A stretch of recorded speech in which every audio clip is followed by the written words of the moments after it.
Masyarakat Sulawesi Tenggara, Sultra, dihebohkan dengan rekaman video penemuan sumber air panas alami di Kecamatan Lohia, Kabupaten Muna, Rabu, 4 Februari 2026.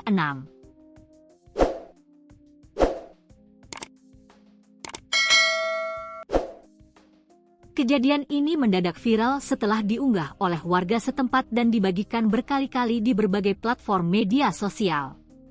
Dalam video berdurasi singkat tersebut, terlihat kepulan asap tipis keluar dari genangan air jernih yang berada di sela-sela akar pepohonan dan bebatuan.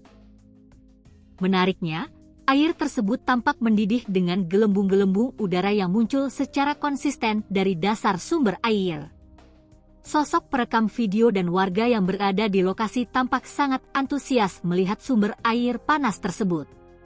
Bahkan, terdengar suara seorang pria yang berseloroh bahwa suhu air tersebut cukup panas untuk menyeduh kopi. Penemuan air panas. Bisa kita bikin kopi ini? Ujar seorang warga dalam video tersebut sembari tertawa kecil. Lokasi penemuan yang berada di tengah kawasan rimbun di Kecamatan Lohia ini langsung mengundang rasa penasaran warganet. Hingga berita ini ditayangkan belum diketahui secara pasti lokasi penemuan sumber air panas tersebut. Kepala Kepolisian Sektor, Kapolsek, Katobu, Ibda Ahmad Asyar, saat dikonfirmasi Rabu, 4 Februari 2026, mengatakan pihaknya belum mengetahui secara pasti lokasinya. Jarak Kecamatan Lohia dengan Raha, ibu kota Kabupaten Muna sekira 11 km km.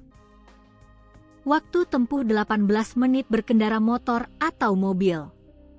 Lohia terkenal dengan destinasi wisatanya, yakni Gua Liang Kabori, Danau Napabale hingga Pantai Meleura.